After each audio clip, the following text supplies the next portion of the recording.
Bonjour, je m'appelle Annie Conchiro. Je suis présidente de l'association Le Poids du Partage qui accompagne les personnes en problématique de surpoids et d'obésité et présidente de l'espace Objectif Santé qui accompagne les personnes vivant avec une maladie chronique.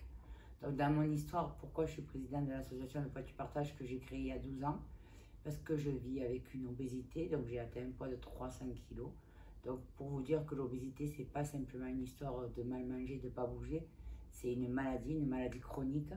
Donc maintenant, aujourd'hui, je suis un acteur et j'essaye de faire ce que je peux dans ce qui m'aurait manqué moi dans mon histoire de vie et comment je peux être utile dans ces missions-là et qu'est-ce qu'on peut développer ensemble.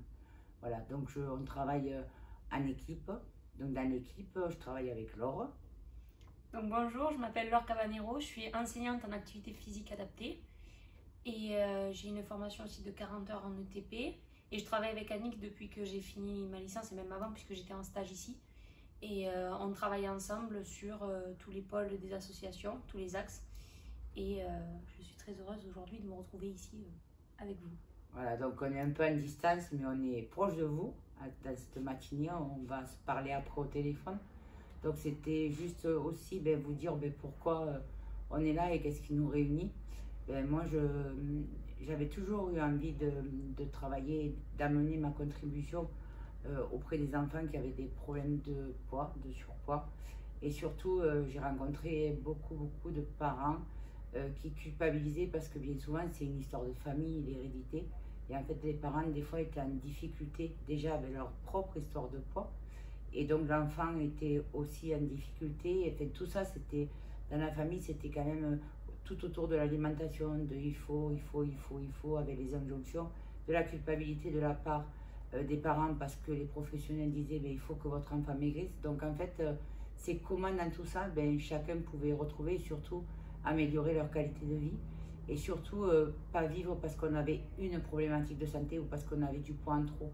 Et c'était retrouver ces liens familiaux qui me paraissaient moins importants.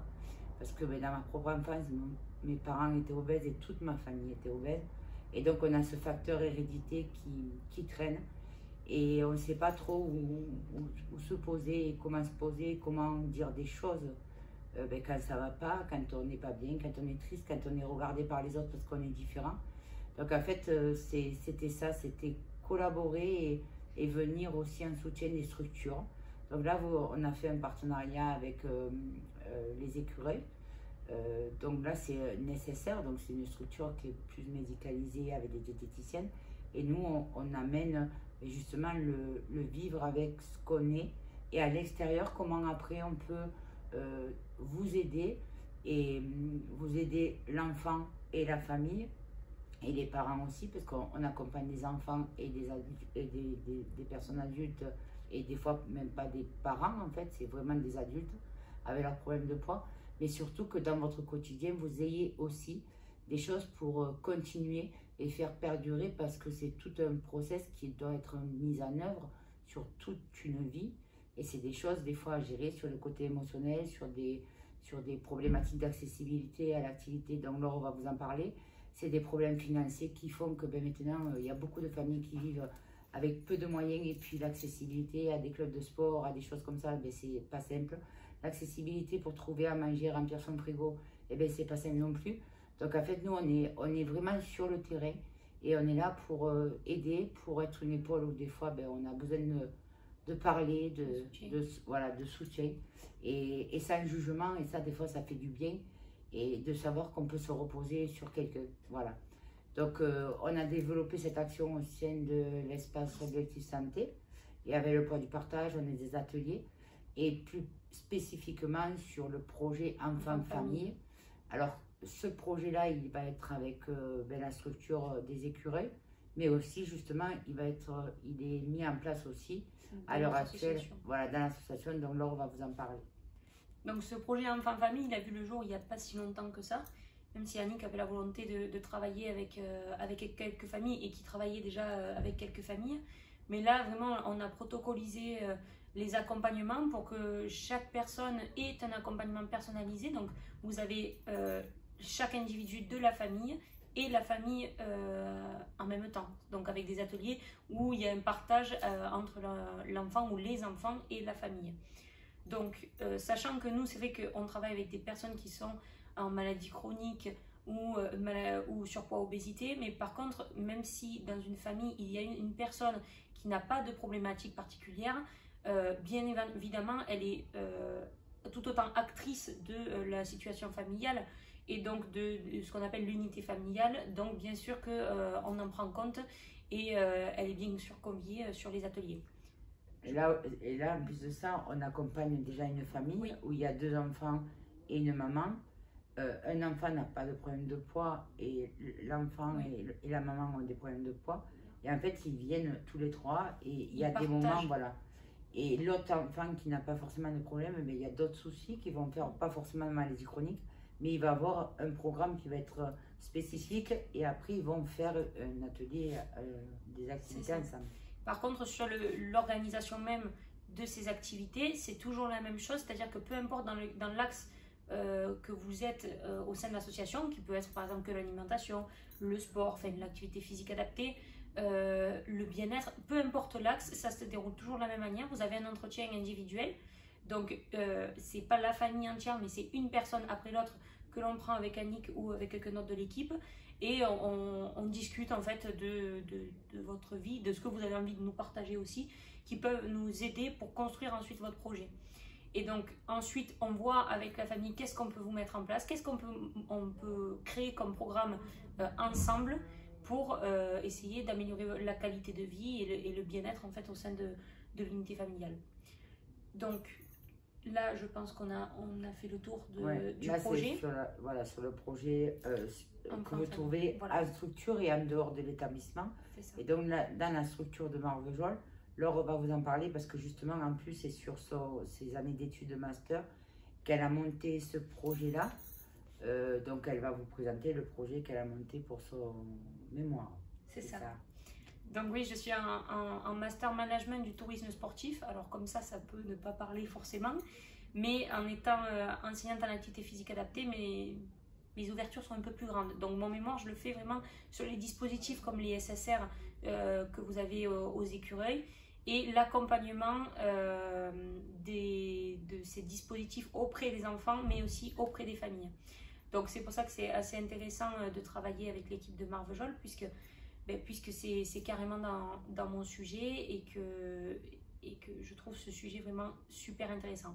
Et pour ça, on me propose des accompagnements sur les jours où vous venez du coup à la structure.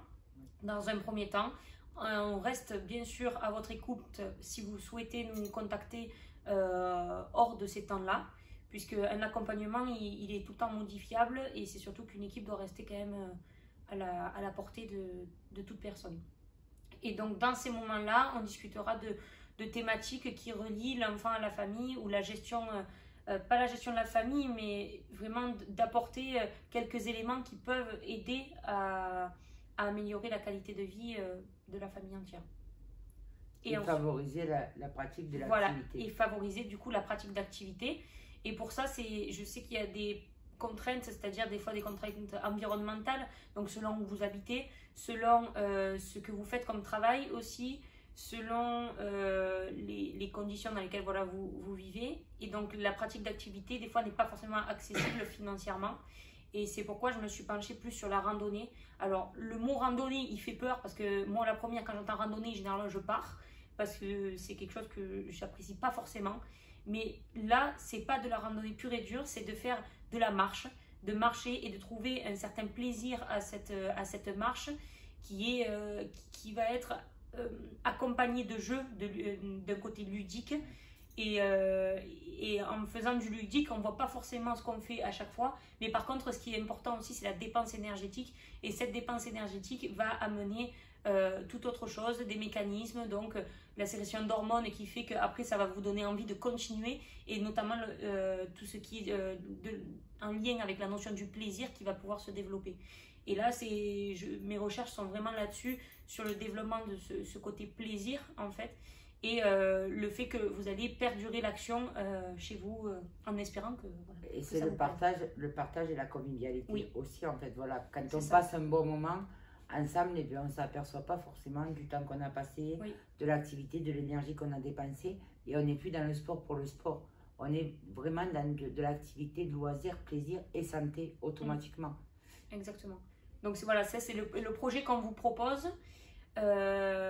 Et ensuite, il y a la notion aussi du suivi à long terme qu'on appelle. Donc le suivi à long terme, c'est que votre enfant est actuellement au sein des écureuils, mais après il y a le retour à la maison. Et nous, on travaille quand même sur cette spécificité-là et on peut être aussi un soutien lors de cette sortie et on peut aider puisque, alors on est basé à Montpellier, mais on ne reste pas que sur Montpellier, on a l'habitude maintenant de travailler en visio. Et il y a des personnes, par exemple, qui sont loin et qui viennent une fois par mois ou une fois toutes les 2 semaines, mais ils ont un programme, voilà, un suivi qui permet de les accompagner, voilà, justement sur le long terme, mais toujours basé sur ce que veut l'enfant, ce que veut la famille, voilà, et sur des discussions et des échanges larges avec l'équipe. Et on peut vous trouver aussi en fonction du lieu où vous vivez, de l'activité que vous voulez, mais vous trouvez justement une activité. Parce que des fois, c'est difficile de trouver une activité que vous avez envie de faire. Et nous, on est là pour vous aider aussi dans l'activité qui vous plaira, même si ce n'est pas au sein de l'association. Et bien, c'est un soutien à proximité de chez vous, une activité qui peut être adaptée parce que vous avez quelqu'un qui a envie de faire de la boxe ou quelque chose comme ça. Donc, on peut vous aider dans tout ça. Donc, c'est vraiment une aide. Et puis, en plus de ça, moi, ce que je voudrais rajouter, c'est qu'on va aussi... dans ce dispositif enfant-famille rencontre-là, dans cette unité familiale, mais ça peut être des amis parce qu'il n'y a pas de compréhension, parce que ça peut être juste des personnes qui jugent parce qu'ils ne savent pas en fait. Et donc c'est pour ça qu'en fait on a besoin de tous ces acteurs autour pour que chacun arrive à un moment donné à comprendre qu'est-ce que c'est cette obésité, arrive à comprendre que ce n'est pas la peine de dire mais ne mange pas ça parce que tu vas grossir, parce que c'est pas forcément ça le problème. Et en fait c'est donner la connaissance un peu à tous parce que chacun, on a besoin de soutien. Votre enfant a besoin de vous en tant que parent. Vous avez besoin de soutien avec d'autres personnes. Et vous avez besoin toujours d'avoir cette unité qui soit votre force, mais pas contre la maladie, pour justement créer une énergie et une cinétique qui va faire qu'en fin de compte, ensemble, eh bien, vous serez plus fort. Parce qu'il y a des choses qu'on ne comprend pas. Il y a des représentations qui sont parfois fausses et bien souvent parce que tout ça, ça a évolué. Et donc, on a besoin de tout le monde autour de vous. Et d'enlever toute la culpabilité. Voilà, c'est ça. Qui n'aide pas dans le processus et qui ne vous aide pas, qui n'aide pas, voilà, et qui peut faire beaucoup de dégâts. C'est ça. Et quand on parle de pluridisciplinarité, ben, les acteurs, eh ben, nous, on fait partie des acteurs, les SSR, les soignants font partie des acteurs. Les travailleurs sociaux font partie des acteurs, les enseignants pas. Mais aussi chaque individu autour de nous, eh bien, c'est des acteurs qui sont aussi, moi j'ai pas que des personnes qui m'aident, qui sont autour de moi, qui sont des professionnels de santé parce que j'ai des problèmes de maladie. J'ai des amis, j'ai mon mari, enfin voilà, chacun a un rôle et c'est super important aussi que ces personnes proches ben, aussi connaissent l'information, enlèvent cette culpabilité comme elle disait Laure, et que chacun essaye de mettre sa petite pierre, et c'est comme ça je pense que chacun pourra s'épanouir et améliorer son bien-être, sa qualité de vie et faire en sorte d'avancer, de faire perdurer les choses dans le bon sens et d'améliorer sa santé. Mais global en fait. La santé, c'est tout, c'est sur le côté professionnel, c'est sur le futur pour des études avec des enfants dans leur carrière professionnelle. C'est aussi la vie sociale, rencontrer des autres et pas toujours ne pas vouloir sortir parce que les enfants qui ne veulent pas aller au sport, voilà. Les enfants qui ne veulent pas aller à l'activité parce qu'ils sont regardés, que les autres se moquent d'eux. Enfin, voilà.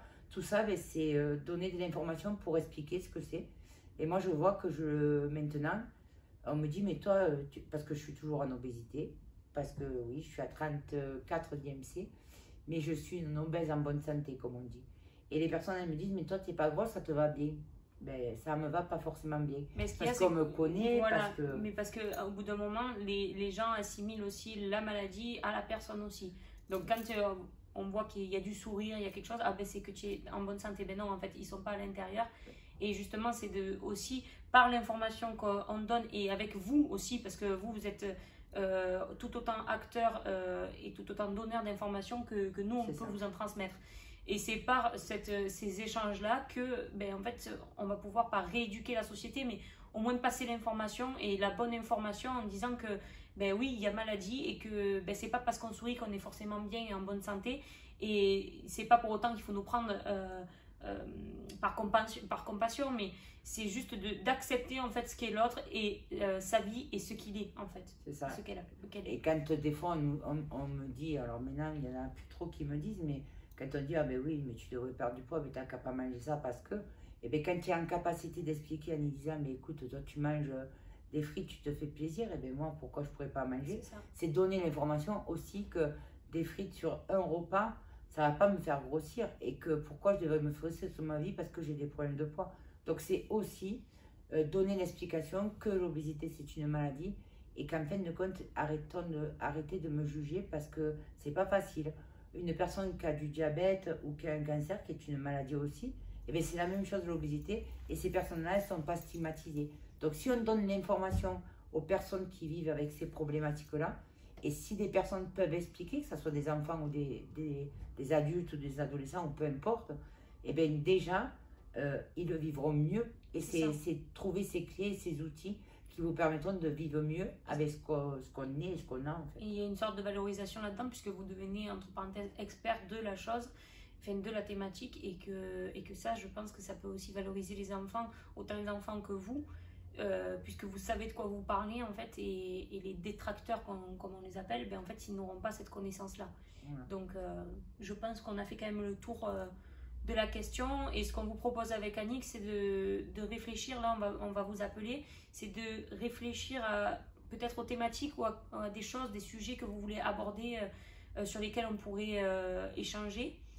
Et nous ensuite on verra pour se rencontrer. Et puis des questions aussi, vous allez nous avoir, je ne sais pas trop combien de temps au téléphone, mais n'hésitez pas à poser des questions, à nous demander. Il n'y a pas de questions inutiles, il n'y a pas de questions futiles. Si elles viennent, même il n'y a pas de... Si vous avez des questions par rapport à mon poids, par rapport à plein de choses, moi je suis prête à parler de tout.